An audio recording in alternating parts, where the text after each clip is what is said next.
अच्छा, मैदे में गैस, ब्लॉटिंग, अफारा ये बहुत बड़ा प्रॉब्लम है। ये इतना बड़ा प्रॉब्लम है कि साइकोलॉजिकली इवन बहुत सारी तलाकों का बाइस हुआ है। कल मेरे पास एक पेशेंट आया और उसने कहा कि मुझे इतनी गैस होती है या मैं इतना ज़्यादा जो है इसका शिकार हूँ कि नाउ मेरी जो फैमिली लाइफ है वो डिस्टर्ब हो रही है और वो तलाक तक बात पहुँची हुई है। ये इतना बड़ा प्रॉब्लम है। रमज़ान में गैस और ब्लॉटिंग ख़त्म की जा सकती है, लेकिन इसके लिए आदतें ठीक करनी पड़ेंगी।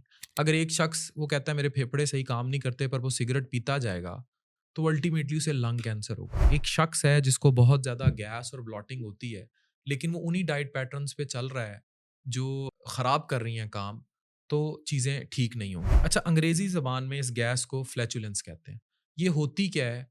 यानी कि एक्सेसिव गैस इकट्ठी हो जाना आपके मैदे में, आंतों में, जो बाद में अफारा, ब्लॉटिंग, डिस्कम्फर्ट और बार-बार गैस निकालने का सबब बनती है, री-ख़ारिज हो जाना।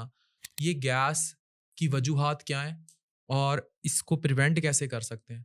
कुछ लोगों में साइकोजेनिक हवा निगलने का फिनोमेना होता है, ठीक है? या और वो या किसी भी तरह वो गैस अंदर ले रहे होते हैं, गैस को जिस्म में दाखिल कर रहे होते हैं। जैसे बहुत जल्दी तेज़ी से खाना खाना वो भी, या ये जो बहुत ज़्यादा कार्बोनेटेड ड्रिंक्स जो गैसियस हों, ये नहीं ये गैस रिलीज़ करती हैं, ये गैस डालती भी हैं। कुछ ख़ास फूड्स जैसे कि दालें, कुछ लोगों को लैक्टोज़ इंटॉलरेंस होती है तो दूध या गोभी खा लेना या प्याज़, ये सब गैस पैदा करते हैं। गट बैक्टीरिया का इम्बैलेंस कुछ लोगों में होना, ये भी वजूहात में है, जैसे ज़्यादा फर्मेंटेशन हो जाना या से गैस बनती है। अच्छा, कुछ लोगों को गंदुम में ग्लूटेन हज़म नहीं होती या लैक्टोज़ इंटॉलरेंस होती है, ये भी गैस बनाती है। मेडिकल वजहें जो हैं, वो ज़्यादा फ्लैचुलेंस का बाइस बनती हैं। अब इसमें हम कुछ डाइट्स बताएँगे और कुछ और वजहों को एक्सप्लेन करेंगे ताकि आप इस पूरी बीमारी को जो जो इसका शिकार हैं, वो इसको समझें और उसके बाद इसके इलाज की तरफ आएँ। मैंने आपको बताया कि सबसे लोग कह देते हैं कि जनाब चंद लोग कि जी हम मिडिल क्लास हैं या हम लोअर मिडिल क्लास हैं। आपको जो भी डाइट्स या डाइट पैटर्न्स बताए जा रहे हैं रमज़ान के मुनासबत से या ओवरऑल भी, एक चीज़ हमेशा याद रखा करें, बड़ी इंपॉर्टेंट, कि ये जितने भी डाइट प्लान या कुछ भी आपको खुराक में बता दिया जाए, ये दवाई से सस्ता है। दैट्स वेरी क्लियर, और ये बतौर डॉक्टर मैं अपना नुकसान कर रहा हूँ आपको बताते हुए। यहाँ भी बात खत्म होगी, अब आगे चलते हैं। इनडाइजेशन और स्लो गट मोटेलिटी से फूड जो जिसने हजम होना था, वो उसको देर लगती है। वो फर्मेंटेशन होती है तो गैस, फर्मेंटेशन मतलब गलने सड़ने का अमल, तो गैस प्रोड्यूस होती है। गट बैक्टीरिया का इम्बैलेंस, इसको अंग्रेजी ज़बान में डिसबायोसिस कहते हैं। कुछ बैक्टीरिया ज़्यादा गैस बनाते हैं। फिर लैक्टोज़ या मैंने आपको बताया ग्लूटेन की इंटॉलरेंस है, ये आपको दूध, गंदुम कुछ अरसा छोड़ के देख लें अगर गैस ज़्यादा हो रही है। अच्छा, कुछ लोगों को हाई फाइबर भी सूट नहीं करता, लेंटिल्स, दालें, गोभी, प्याज़, मूली, ये सब जो क लोग तो इसको टोटल तर्क करें जिनको गैस के अफारे के मसले हैं। कार्बोनेटेड ड्रिंक्स और शुगर, अल्कोहल, सॉफ्ट ड्रिंक्स, कुछ लोग शराब पीते हैं, उनमें गैस डली होती है। तो ये भी ब्लॉटिंग, डाइजेशन ये काम नहीं करती हैं। इन दी एंड ये होगा कि अगर आपने इनको बहुत ज़्यादा इस्तेमाल कर लिया तो ये एक किस्म का कंट्रीब्यूटरी फैक्टर में भी कन्वर्ट हो जाती हैं, ठीक है?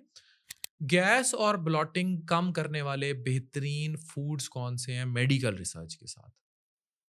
Number 1, probiotics rich foods. दही, अच्छी गट बैक्टीरिया के लिए। अब जो मुझे इंडिया, गल्फ, ओमान, कतर, दोहा, बांग्लादेश दे रहे हैं, वहाँ किमची, सौकीरट ये बहुत खाई जाती है। मिस्सू, ठीक है, केफिर, ये सब बहुत अच्छे हैं, लेकिन सबसे अच्छा योगर्ट है रमज़ान में। ये बेनिफिशियल बैक्टीरिया, ये क्योंकि प्रोबायोटिक्स हैं, वो बैक्टीरिया जो 40 ट्रिलियन गट हाज़मे के लिए चाहिए, ये गट हेल्थ को इम्प्रूव करते हैं और गैस को कम करते हैं। अच्छा, अब एक चीज़ होती है फूड मै FODMAP, फूड मैप, यानी कि फूड जो ब्लॉटिंग और गैस नहीं बनाते।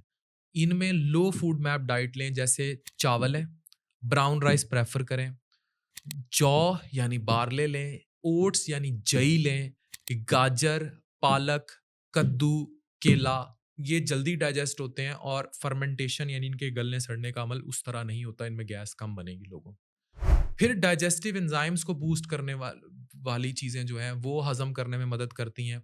अब इनमें लोग जो है वो मुझसे अक्सर पेप्ज़ाइम वगैरह लिखवा जाते हैं, तो वो बड़ा इम्प्रूव करते हैं, गैस उनकी ठीक हो जाती है। लेकिन अगर वो पपीता इस्तेमाल करें तो उसमें पापेन एंजाइम होता है, ये भी मदद करता है। इसी तरह अनानास का इस्तेमाल करें, इसमें ब्रोमीलेन एंजाइम होता है। अदरक का इस्तेमाल करें, सौंफ, हाज़मे वाली सौंफ, ये अक्सर होटलों ने वो डाल के रखी होती है सौंफ बीच में बहुत कुछ और डाला होता है, लेकिन वो जो सौंफ होती है वो आप लें। ये डाइजेशन में इम्प्रूव करता है। अगर सौंफ और अदरक आप मिक्स करके लेते रहेंगे तो आप देखें अफारा, गैस, ये सारी चीज़ें बड़ी सेटल डाउन हो जाएँगी। You will love it. अच्छा, इसी तरह कुछ और रेमेडीज़ हैं जो कम करती हैं, जैसे पुदीने की चाय बना लें। कुछ मुल्कों में कैमोमिल चाय भी यूज़ की जाती है, ज़ीरे की चाय बना लें, अजवाइन की चाय बना लें, हींग यूज़ होती है कुछ मुल्कों में। ये गट के यानी आपके मेदे और आंतों की मसल्स को रिलैक्स करते हैं और ब्लॉटिंग को रिड्यूस करते हैं। अब रमज़ान में गैस बनाने वाले प्याज़ क्यों खाई जा रहे हैं आप? मतलब व्हाई यू आर टेकिंग प्याज़ इन सहरी आउट ऑफ नोवेयर, फिर आप कहते हैं मुझे गैस आ रहा होता है। बहुत ज़्यादा दूध क्यों पी रहे हैं या मलाई वाला दूध क्यों पी रहे हैं, फिर आप कहते हैं मुझे गैस आ रहा होता है। तो ये चीज़ें अवॉइड करेंगे तो यू विल फील गुड। आप कौन से फूड्स टोटल अवॉइड करें? India, Pakistan, Qatar, Oman, Gulf, Doha, UK, USA, जहाँ मुझे बैठ के देख रहे हैं आप। दाल, लेंटिल्स अवॉइड करें। करके देखें, इस रमज़ान के महीने में करके देखें कि ये बीमारी हल हो रही है कि नहीं। ये आईबीएस के लिए भी। राजमा यानी किडनी बीन्स, लोबिया-शोबिया वगैरह जो है। गोभी, मूली, बोतलें बहुत ज़्यादा, बिल्कुल मिल्क प्रोडक्ट्स, लैक्टोज़ इंटॉलरेंस के लिए, और समोसा, पकौड़ा, जलेबियाँ, ये फैटी फूड्स ये अवॉइड करके देखें। रमज़ान में अब बेहतरीन डाइटरी प्लान क्या होगा सहरी इफ्तारी में कि गैस और ब्लॉटिंग भाग जाएगी। अब मैं बताने लगा हूँ सहरी में गैस फ्री स्टमक के लिए बेहतरीन सहरी क्या है। यानी आप चाहते हैं कि पूरा दिन आपको गैस ना हो, अफारा ना हो, बेहतरीन सहरी क्या होगी? गर्म पानी लें, नींबू, छोटी माखी का शहद डाइजेशन को इम्प्रूव कर देगा, ये पी लें सुबह-सुबह। कम्प्लेक्स कार्ब्स लें, जई, ब्राउन ब्रेड, होल व्हीट की रोटी, ये सारे कम्प्लेक्स कार्ब्स हैं। छने हुए वो जो है ना सफ़ेद आटा वो नहीं, होल व्हीट की रोटी या मल्टीग्रेन की रोटी लंबे अरसे तक एनर्जी देंगी। अच्छा, दही, स्पेशली ग्रीक योगर्ट, यानी ग्रीक योगर्ट वो है जो वो बिल्कुल आप वो छान के निकालते हैं। प्रोबायोटिक्स फूड शामिल करें, गट बैक्टीरिया बैलेंस हो जाएगा। इसी तरह अदरक, अजवाइन या सौंफ की चाय पिएं, पेट हल्का होगा और डाइजेशन बेहतर हो जाएगी। लीन प्रोटीन, चिकन, मछली, अंडे, पनीर ये ले सकते हैं, इट्स गुड। अब क्या नहीं खाना सहरी में भी, इवन अफ्तारी में भी, प्रोसेस्ड और स्पाइसी फूड्स ना खाएं। लैक्टोज इंटॉलरेंस है, दूध सुबह सुबह बोतल ना चढ़ाएं, तो आप गैस फ्री सहरी रख लेंगे। अब हम करने लगे हैं गैस फ्री अफ्तारी। इफ्तार में ब्लॉटिंग और गैस से बचने के लिए खजूर, गर्म पानी जो है उससे रोज़ा खोलें, स्टमक फ्रेंडली होगा। पकौड़े, समोसे, जलेबियाँ, हैवी ऑयली फूड मुकम्मल अवॉइड कर दें। अच्छा, दूसरा तेज़ी में नहीं खाना, एकदम से अफ्तारी होती है ना तो ये भी खा लिया, वो भी खा लिया, वो भी खा लिया, वो भी खा लिया। अफ्तारी आहिस्ता और अच्छे से चबा कर खाएँ, जिससे जो है बहुत ज़्यादा एयर आप अंदर ना ले लें। That is very important. ये देखिए, ये वो टिप है जो किसी को नहीं पता। इस वीडियो को शेयर कीजिएगा और लोगों को बताएँ जिनको गैस और अफारा और ब्लॉटिंग होती है कि तेज़-तेज़ खाने से भी अंदर गैस जाती है। इफ्तार के बाद वॉक करें, इससे गैस और ब्लॉटिंग कम होगी। इफ्तार के बाद कोई भी इस तरह की चाय ले लें, पुदीना, अदरक चाय, liver detox tea, fit flow T, ये मैं मशहूरी नहीं कर रहा, खुद बना लें, इंग्रीडिएंट्स लिखे हैं मैं वेबसाइट पे, पर खुद बना लें। अब मेडिकल समरी फ्लैचुलेंस होती क्या है, ये आपको बड़ा क्लियरली बता दिया, साइंस और मेडिकल रिसर्च से बता दिया, आपको डाइजेस्टिव इश्यूज बता दिए, गट फ्रेंडली प्रोबायोटिक्स के बारे में बता दिया, सहरी और अफ्तारी का बेहतरीन शेड्यूल दे दिया, प्रैक्टिकल सॉल्यूशंस दे दिए हैं। ये एक साइंटिफिक बैक वीडियो है जो बहुत तहकीक और रिसर्च के बाद बनाई गई है और आप सबको फ़ायदा देने के लिए बनाई गई है। इसकी मेडिकल डिटेल्स और सब चीज़ें आपको ऐड कर दी गई हैं। इस वीडियो को फ़ी सबीलिल्लाह समझकर शेयर कीजिए। 3 बातें फिर कहूँगा।